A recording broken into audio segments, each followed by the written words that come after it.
मेरा नाम डॉक्टर सुवर्चला है। मैं जीवा फर्टिलिटी सेंटर्स में साइंटिफिक डायरेक्टर हूँ। जब आप इनफर्टिलिटी के शिकार होते हैं और आप एक गायनेकोलॉजिस्ट के पास या यूरोलॉजिस्ट के पास या रिप्रोडक्टिव एंडोक्राइनोलॉजिस्ट के पास जाते हैं, आपका सारा हिस्ट्री लिया जाता है, यानी कि आपको कोई मेडिकल प्रॉब्लम है, आपको प्रीवियस कोई सर्जरी हुआ है, आपके कोई हार्मोनल इश्यूज़ हैं या आपके ऑब्स्टेटिक हिस्ट्री है, आपके पहले कभी प्रेगनेंसीज आए हैं, आपके पार्टनर का हिस्ट्री लिया जाएगा।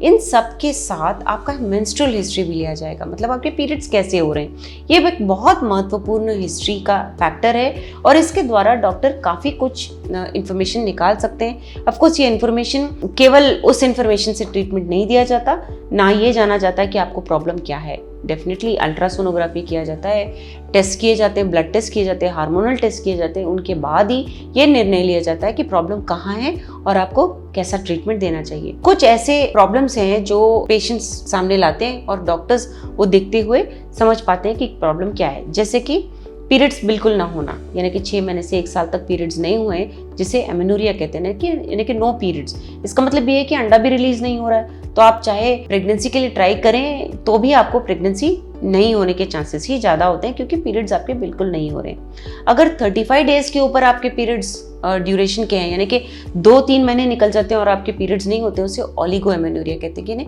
बहुत गैप के साथ आपके पीरियड्स आ रहे हैं, तो भी आपको प्रॉब्लम हो सकता है, क्योंकि आप ये भी नहीं समझ पाते कि अंडा कब रिलीज हो रहा है और आपको कब सेक्सुअल एक्टिविटी करना चाहिए जिससे आप प्रेग्नेंट हो सकते हैं। उसके बाद होता है पॉलीएमेनोरिया, जिसमें पीरियड्स कम दिन के होते हैं, यानी कि 20-21 दिन में ही आपके बार बार पीरियड्स आ रहे होते हैं या उससे भी कम ड्यूरेशन के हो रहे हैं, तो वो भी अच्छा नहीं है, क्योंकि अगर आपके इतने बार पीरियड्स आ रहे हैं तो यूट्रस में कुछ प्रॉब्लम हो सकता है, फाइब्रॉइड्स हो सकते हैं, एडिनोमायोसिस हो सकता है, ऐसे कोई भी प्रॉब्लम्स हो सकते हैं जिसकी वजह से ये ब्लीडिंग बार बार हो रहा है आपको। तो ये इन्फॉर्मेशन भी डॉक्टर समझने की कोशिश करेंगे और इसको अच्छे से जांचने की कोशिश करेंगे।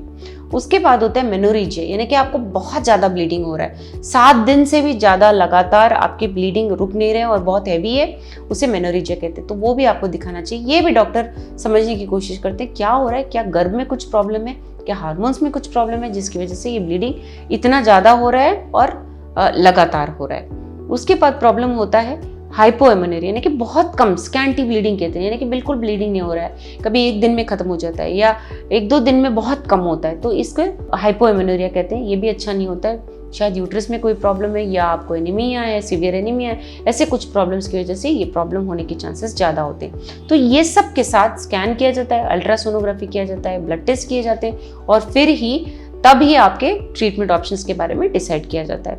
ऐसा हो सकता है कि आपके पीरियड्स बहुत दिनों के बाद आ रहे हैं, फिर उसके साथ आपका फिजिकल एग्जामिनेशन किया जाता है, शायद बाल बहुत ज़्यादा हैं, शायद आप वेट बहुत ज़्यादा है, BMI बहुत ज़्यादा है, जिसका शायद स्कैन करने के बाद ये निर्णय लिया जाएगा कि PCOS है आपको, तो उसका ट्रीटमेंट ऑप्शन बदलेगा। या शायद आपको थायराइड के इश्यूज़ हैं जिसके कारण आपके पीरियड्स इतने डिले हो रहे हैं, तो थायराइड का टेस्ट किया जाएगा और आपके मेंस्ट्रुअल हिस्ट्री के साथ उसको जोड़कर ट्रीटमेंट ऑप्शंस दिए जाएंगे।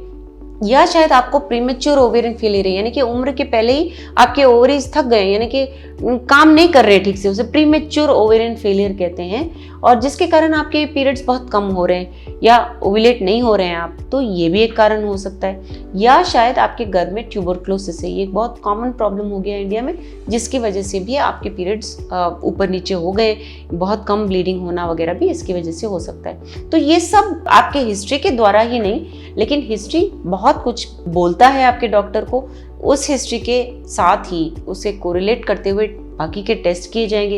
ये जैसे मैंने कहा, अल्ट्रासोनोग्राफी किया जाएगा, ब्लड टेस्ट किए जाएंगे, लैप्रोस्कोपिक इवैल्यूएशन किया जाएगा। इस सब के बाद ही एक कंक्लूजन पे आते हैं आपके डॉक्टर और आपका ट्रीटमेंट ऑप्शन शुरू करते हैं। इसके बारे में अगर आपको और जानकारी चाहिए, जो मैंने आपको सिम्टम्स बताए, इनमें से आपके कोई सिम्टम्स हैं और इसके बारे में आप ट्रीटमेंट ऑप्शन समझना चाहते हैं, अवश्य जीवा फर्टिलिटी सेंटर्स आइए। Thank you. हमने इस वीडियो को बनाने में बहुत मेहनत की है, ज़रूर हमें सब्सक्राइब और लाइक कीजिए। Thank you.